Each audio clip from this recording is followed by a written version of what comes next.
नमस्कार, स्वागत है आपका स्वदेश हेल्थ में। मैं हूं आपके साथ दिनेश अवस्थी। आज हम बात करने वाले हैं आइजन-मेंगर सिंड्रोम की। आइजन-मेंगर सिंड्रोम हार्ट डिजीज के साथ ही हाइपरटेंशन के लक्षण इसमें नजर आते हैं। युवावस्था में ये रोग होने की आशंका ज़्यादा रहती है और उम्र बढ़ने के साथ साथ समस्या भी बढ़ सकती है। बता दें कि प्रेगनेंसी में ये बीमारी हो सकती है। आइजन-मेंगर सिंड्रोम में ब्लड सर्कुलेशन प्रभावित होता है और हार्ट से लेकर फेफड़ों तक सही तरीके से ब्लड नहीं पहुंच पाता। ये रोग उनमें भी नजर आता है जिनकी दिल की बनावट सही नहीं होती। आइजन-मेंगर सिंड्रोम एक जन्मजात बीमारी होती है। इस बीमारी की वजह से दिल के फेफड़ों तक जाने वाली धमनियों की ब्लड वेसल्स कड़क हो जाती हैं और फेफड़े तक खून नहीं पहुंचता है। तो ये बीमारी जानलेवा हो सकती है। अगर गर्भवती महिलाओं को ये बीमारी होती है तो माँ और बच्चे दोनों की जान को भी खतरा हो सकता है। तो आज हम इसी पर चर्चा करने वाले हैं और जानने की कोशिश करेंगे कि आखिर आइजन-मेंगर सिंड्रोम क्या है, क्या कुछ इसके लक्षण हैं, कैसे इस पर राहत पाई जा सकती है। सभी विषयों पर आज हम चर्चा करेंगे। चलिए मेहमानों से आपका परिचय कराते हैं। हमारे साथ डॉक्टर MC मिश्रा जुड़ गए हैं, पूर्व निदेशक एम्स दिल्ली। बहुत बहुत स्वागत है सर आपका स्वदेश न्यूज में। सर, आइजन-मेंगर सिंड्रोम क्या है ये भला? नहीं, देखिए, जैसे आपने बिल्कुल ठीक कहा, ये पैदाइशी, इसको हम कंजेनिटल डिफेक्ट कहते हैं। पैदाइशी हार्ट में छेद होता है दो चैम्बर्स के बीच में। हार्ट में 4 चैम्बर होते हैं, 2 एट्रियम होते हैं, राइट एट्रियम, लेफ्ट एट्रियम, और 2 वेंट्रिकल होते हैं, राइट वेंट्रिकल और लेफ्ट वेंट्रिकल। अब जो हमारा ब्लड है शरीर से, जब उसकी सफाई होनी होती है तो वो राइट एट्रियम में आके फिर राइट वेंट्रिकल में जाता है, फिर हार्ट लंग्स में चला जाता है और वहां पे उसका ऑक्सीजन एक्सचेंज होता है। उसके बाद वो लेफ्ट एट्रियम में भेजा जाता है लंग्स के द्वारा, और फिर लेफ्ट एट्रियम से होता हुआ लेफ्ट वेंट्रिकल में आता है, और लेफ्ट वेंट्रिकल से पूरे शरीर में रक्तचाप और रक्त का जो सर्कुलेशन है वो पूरे शरीर में होता है। अब इसमें क्या होता है कि अगर 2 चैम्बर्स के बीच में, पर खास तौर से जो हमारे वेंट्रिकल्स हैं, जो हार्ट हमारा धड़कता है, वो वेंट्रिकल्स जब धड़कते हैं उसकी वजह से धड़कता है। धड़कते तो चारों चैम्बर हैं, लेकिन वेंट्रिकल की वजह से जो आपको हार्ट रेट, पल्स रेट मिलता है वो होता है। अब अगर वेंट्रिकल दोनों राइट और लेफ्ट में, दोनों के बीच में अगर जो सेप्टम जिसको कहते हैं दीवार होती है, उसमें अगर छेद रह जाता है, पूरी तौर से वो दीवार बन नहीं पाती है बचपन इंट्रा यूट्राइन लाइफ में, जब बच्चा बड़ा होता है और वो छेद रह जाता है उसमें, वो छेद कई बार बहुत छोटा होता है और कई बार थोड़ा बड़ा होता है। तो कायदे से तो शुरू में जब होता है तो उसमें क्या होगा कि लेफ्ट वेंट्रिकल में प्रेशर ज्यादा होता है और राइट वेंट्रिकल में कम होता है। जब ये छेद होता है तो लेफ्ट वेंट्रिकल से जो हमारा साफ ब्लड है, जो ऑक्सीजन लेके आया हुआ है, वो राइट वेंट्रिकल में चला जाता है, और फिर वो राइट वेंट्रिकल में अगर लगातार जाता रहेगा, अगर उसका रुकाव नहीं किया गया जल्दी ही, तो फिर वो राइट वेंट्रिकल भी एक तरह से वो लेफ्ट वेंट्रिकल की तरह काम करने लगता है।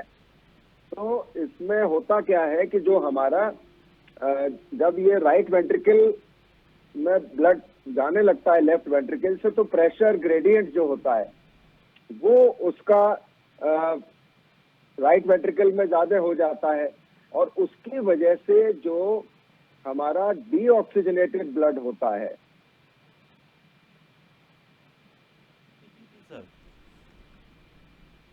वो शरीर में जाने लगता है।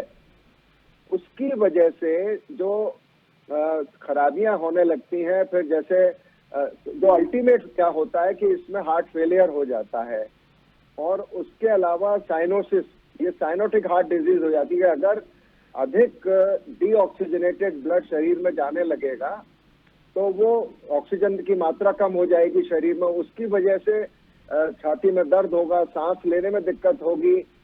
और जब ये राइट वेंट्रिकल और ज्यादा ब्लड लंग्स में भेजने लगता है, तो लंग्स की जो वेसल्स है वो हार्डेंड हो जाती हैं, वो कड़ी हो जाती हैं, और उसको हम लोग कहते हैं पल्मोनरी हाइपरटेंशन। और जब लंग्स की कैपिलरीज में जाता है इस तरह का ब्लड, और उससे जो वो भी हार्ड हो जाती हैं, तो वो जो ऑक्सीजनेशन है वो नहीं हो पाता है, क्योंकि वो उतना ऑक्सीजन एक्सचेंज करने में सक्षम नहीं रह जाती है, तो फिर लंग फेलियर भी होने लगता है फिर इसमें अल्टीमेटली, अगर इसका ट्रीटमेंट जल्दी ही शुरू न किया जाए तो बेसिकली ये पहले तो हमारा जो शुरू में क्या होगा कि लेफ्ट टू राइट शंट होता है, क्योंकि लेफ्ट वेंट्रिकल में प्रेशर ज्यादा है, राइट में चला जाएगा। लेकिन धीरे धीरे क्या होगा कि वो राइट वेंट्रिकल में भी प्रेशर बढ़ने लगेगा और राइट से लेफ्ट में शंट हो जाता है। फिर वो समस्या फिर पैदा होती है कि जो हमारा डीऑक्सीजनेटेड ब्लड है वो लेफ्ट वेंट्रिकल में आया, लेफ्ट वेंट्रिकल से शरीर में गया, हर जगह आपका जो जिसमें ऑक्सीजन की कमी है वो ब्लड जा रहा है सर्कुलेशन में, उसकी वजह से किडनी पे भी असर पड़ता है, हार्ट पे भी, ब्रेन पे भी, सारे शरीर के हिस्सों में ऑक्सीजन की मात्रा कम रहेगी। उससे क्या शरीर कंपेंसेट करता है, वो शरीर में क्या, उसको तो पता नहीं है, किडनी में जब जाएगा तो एक इरिथ्रोपोइसिस होती है जिसमें आरबीसी वगैरह ज्यादा बनने लगते हैं, तो वो प्रक्रिया शुरू हो जाती है, तो इसमें आरबीसी की मात्रा ज्यादा हो जाती है शरीर में, और उसकी वजह से जो धमनियों में जो ब्लड है वो क्लॉटिंग की उसमें क्षमता बढ़ जाती है, बहुत जल्दी क्लॉटिंग हो जाती है। तो इसमें, और ये अगर इस तरह से चलता रहा और किसी महिला में ये समस्या हो गई और वो एडोलेसेंट हो गई, एडल्ट हो गई, उसके बाद शादी हुई और उसके बाद उनको गर्भावस्था हुई, तब ये बड़ा घातक हो जाता है उस समय, ये जो शंट है लेफ्ट टू राइट वाला।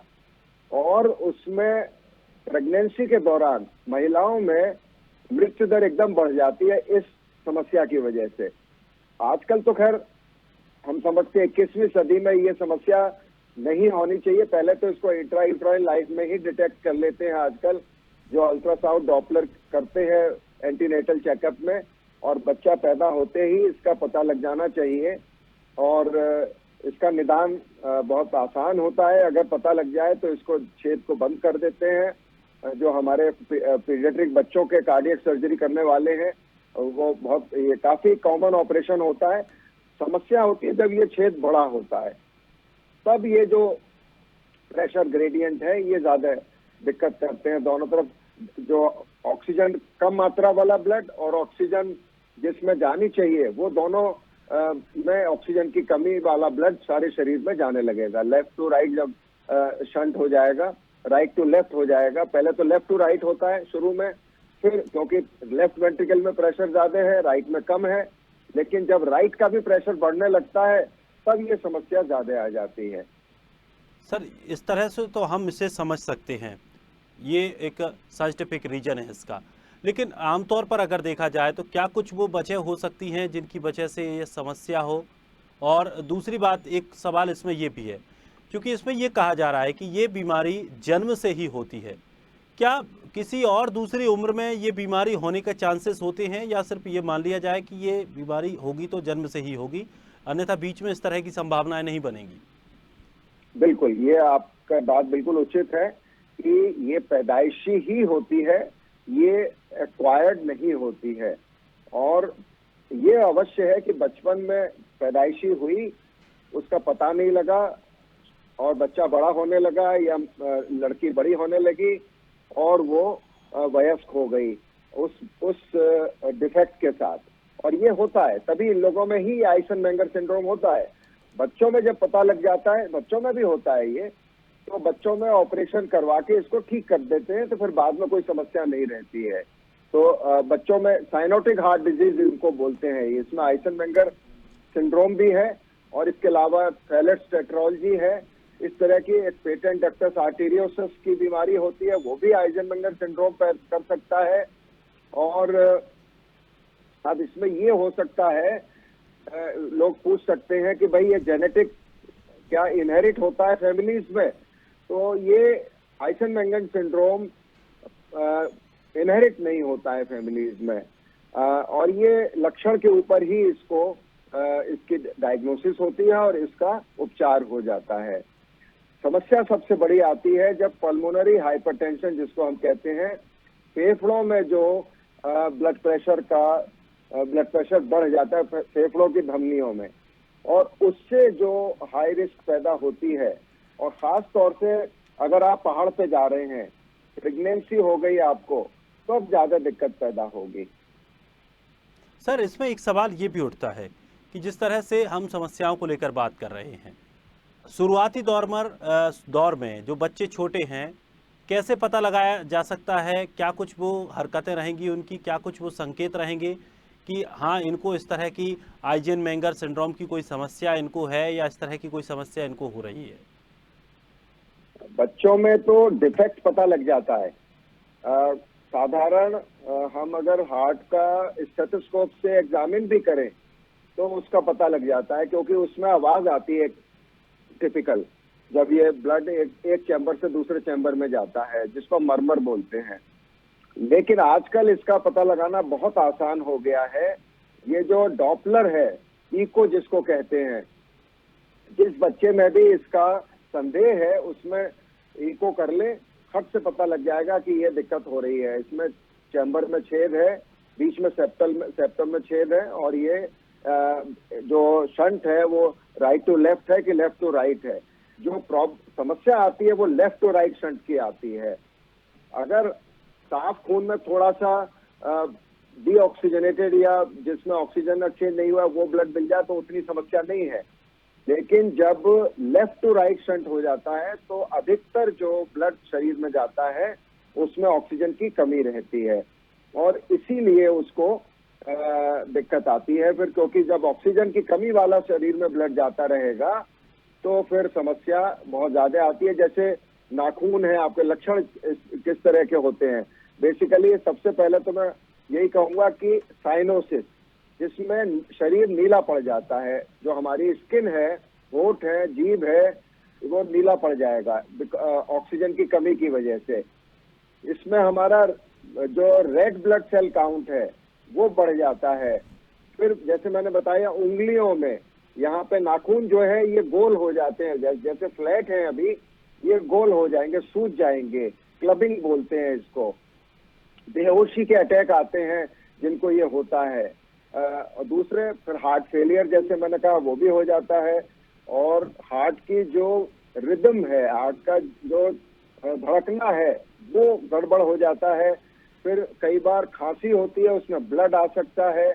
इसमें जो आयरन डेफिशिएंसी भी हो जाती है, कई तरह के इन्फेक्शंस के लिए प्रोन हो जाते हैं इस तरह के लोग, और स्ट्रोक भी हो जाता है। मतलब ब्रेन में फील, क्योंकि इसमें खून थिक होता है तो उसकी वजह से जो क्लॉटिंग है, थ्रोम्बोएम्बोलिज्म हो जाती है, तो उसकी वजह से स्ट्रोक, ब्रेन अटैक भी पड़ सकता है, और बहुत रेयरली डाउट हो सकता है, यूरिक एसिड की मात्रा बढ़ जाती है, और इस तरह से ये डिजीज जो है वो समस्या बनती चली जाती है अगर इसका इलाज समय पर न किया जाए। सर, सवाल एक ये भी उठता है कि किस उम्र में ये ज़्यादा प्रभावी होता है? क्या इसकी कोई एक विशेष उम्र समय सीमा है कि इस उम्र में आकर के ये ज़्यादा परेशान करेगा? बिल्कुल, ये जो जब हम वयस्क हो जाएंगे तब ज्यादा परेशान करेगा ये। बच्चे तो फिर भी एडजस्ट कर लेते हैं, लेकिन अगर छेद बड़ा है, अगर वो डिफेक्ट बड़ा है, तो फिर सभी उम्र पे ये दिक्कत करेगा और जानलेवा साबित होएगा। और इसमें जो हम इसीलिए जब जैसे ही पता लगे, खास तौर से जब छेद बड़ा हो, तो उसका शीघ्र उसका ऑपरेशन करके उसको बंद करना चाहिए। जैसे अब मैं बताऊं आपको, इसमें हार्ट लंग ट्रांसप्लांट भी डिस्क्राइब है, लेकिन उससे भी कोई बहुत लाभ नहीं होता, क्योंकि उसमें भी 5 और 10 साल का जो सर्वाइवल है हार्ट लंग ट्रांसप्लांट के बाद, वो भी बहुत अच्छा नहीं है। इसलिए इसको दवाइयों से ठीक करते हैं। खास तौर से जब फेफड़ों में हाइपरटेंशन हो जाता है, उसका जो है, मान लीजिए छेद बंद कर दिया आपने, लेकिन अगर फेफड़ों में जो बदलाव हुए हैं वो परमानेंट हो गए हैं, तो वो हाइपरटेंशन तो रहेगी, और उसका कोई बहुत सक्षम उपचार भी नहीं है। उसको दवाइयों से करते हैं ठीक, लेकिन वो बहुत बार ठीक नहीं हो पाता। तो इसमें हार्ट लंग ट्रांसप्लांट भी किए गए हैं, लेकिन उसके परिणाम भी कोई बहुत उत्साहवर्धक नहीं है। इसलिए इस समस्या को बचपन में ही पकड़ के, पहले तो अगर हमारा एंटीनेटल चेकअप ठीक हो रहा है अल्ट्रासाउंड से, तो उसमें पता लग जाएगा ये कि कुछ ऐसी समस्या है, और पैदा होते ही फिर उसको अगर डायग्नोसिस करके ईको करके और फिर उसका तुरंत इलाज किया जाए, तो फिर ये समस्या वयस्क रूप में हमको नहीं मिलेगी, और मिलती है तो उसकी समस्याएं तो होंगी। और खास तौर से महिलाओं में जब वो गर्भवती होती हैं तब ज्यादा दिक्कत आती है, और इसमें मोर्टेलिटी, जैसे मैंने पहले भी बताया, 30 से 60% तक मृत्यु दर है अगर गर्भवती महिला को ये समस्या है और वो प्रसव अवस्था में चली जाती है, तो इसमें जो मृत्यु दर है वो काफी अधिक है। सर, ये तो चीज़ समझ में आई कि चलिए इसका सर्जरी एक सही समय पर अगर आप करवा लेते हैं तो इसमें सही रहेगा, अन्यथा आगे समस्याएं बढ़ेंगी। अब इसके पूरे ट्रीटमेंट को लेकर अगर हम चर्चा करें तो कैसे इसका ट्रीटमेंट होगा शुरुआती दौर पर, क्या दवाइयों से कितना कंट्रोल किया जा सकता है, और सर्जरी की कंडीशन कहाँ पर आएगी, और इनके बीच में क्या मरीजों को समस्याएं हो सकती हैं, और कितना एक टाइम और पीरियड रहता है जो इसका कंट्रोल करने का जो ट्रीटमेंट रहेगा उसके लिए। इसमें दिनेश जी, जैसे मैंने बताया कि दवाइयां तो कोई इसमें काम करेंगी नहीं। दवाइयां लक्षण के हिसाब से दी जाती हैं। अगर ब्लड प्रेशर ज्यादा है तो उसकी दवाई दी जा सकती है। यदि किसी को साइनोसिस हो रही है तो ऑक्सीजन दी जा सकती है, और यदि किसी को खून की कमी है तो वो उसका इलाज किया जाए। आयरन डेफिशिएंसी है तो आयरन सप्लीमेंट किया जा सकता है। लेकिन इसका पक्का जो उपचार है वो तो उस समस्या की जड़ पर पहुंचना है, और वो उस पर जितना शीघ्र हम पहुंचेंगे उतनी ही जल्दी जो दूसरे उसके असर हैं, जैसे मैंने बताया फेफड़ों में, जो फेफड़ों की धमनियों में जो हाइपरटेंशन होती है उसकी वजह से वो कम से कम हो। लेकिन जितना समय हमारा जाएगा, तो अगर बचपन से और हम एडोलेसेंस में भी ये बीमारी चलती चली गई और फिर हम 23-24 साल के हुए तो भी रही, तो ये समस्या पैदा हो जाती है। और इसमें फिर आपके जीवन का जो लॉन्गेविटी है, जो आप जितना जी सकते थे उतना नहीं जी पाएंगे, क्योंकि कभी ना कभी ये दिक्कत करेगा ही। जो फेफड़े वो बैठ जाएंगे, वो ऑक्सीजनेशन बंद कर देंगे, उसमें हाइपोक्सिया होता है। तो इसलिए इसका इलाज तो बिल्कुल निश्चित रूप से, जैसे ही पता लगे कि हाँ 2 हार्ट के चैम्बर्स के बीच में छेद है, तो उसका ऑपरेशन से, या आजकल कुछ छोटे छेद बिना ऑपरेशन के भी बंद कर दिए जाते हैं, जिसमें जैसे स्टेंटिंग होती है उस प्रकार से बंद कर देते हैं। नहीं तो फिर जो बच्चे के कार्डियक सर्जरी की जो स्पेशलिस्ट है, और बहुत हमारे भारत में अच्छी इसकी सुविधाएं उपलब्ध हैं, जैसे एम्स में भी होता है, पीजीआई चंडीगढ़ में है, दूसरे जो प्राइवेट हार्ट के संस्थान है वहां पे भी इसकी सर्जरी होती है, और एक रायपुर में जैसे एक साईं बाबा ट्रस्ट का एक बड़ा हॉस्पिटल है, वहां पे फ्री बच्चों के कार्डियक सर्जरी होती है। और उन लोगों ने बहुत संख्या में, एक पलवल में भी एक सेंटर है, वहां पे भी इसकी सर्जरी हो सकती है। तो ये इसके लिए लोगों के में जानकारी का पर्याप्त जानकारी होनी चाहिए, उसका अभाव थोड़ा रहता है कई बार, या लोगों को पता नहीं लगता, वो गांव दूर दराज में कुछ झाड़ फूक कराते रहते हैं, तो वो सब नहीं होना चाहिए। और इसको जैसे नीला पड़ता है बच्चा, उसको तुरंत, क्योंकि नीला पड़ना मतलब है कि वो एक ऐसी अवस्था में पहुंच गया है कि वो नहीं हमें पहुंचने देना चाहिए। ये जो बात है ये समझने की है कि इसमें जैसे ही बच्चे को सांस में कोई तकलीफ हो, नीलापन हो रहा है, या नाखून उसके गोल हो रहे हैं, इस तरह की कोई भी समस्या अगर दिखती है तो तुरंत उसका जांच होनी चाहिए बच्चों के स्पेशलिस्ट से, और तुरंत उसका अगर ये इसका डायग्नोसिस बन जाता है तो इसमें उसका प्रॉपर ट्रीटमेंट उपलब्ध है, सरकारी संस्थानों में भी उपलब्ध है और प्राइवेट संस्थानों में भी उपलब्ध बिल्कुल है। सर, और जागरूकता होना, आपने बहुत अच्छी बात कही कि जागरूकता होना जरूरी है। और इस कार्यक्रम का उद्देश्य और स्वदेश न्यूज का उद्देश्य यही है कि लोगों तक इस तरह की जो बीमारियां हैं जिनको आमतौर पर लोग समझ नहीं पाते और अनावश्यक तौर पर अनावश्यक इनका इलाज करा लिया जाता है, जबकि इनका एक अलग से ट्रीटमेंट होना चाहिए, स्पेशल ट्रीटमेंट होना चाहिए, उसके बारे में उनको इतनी जानकारी नहीं हो पाती।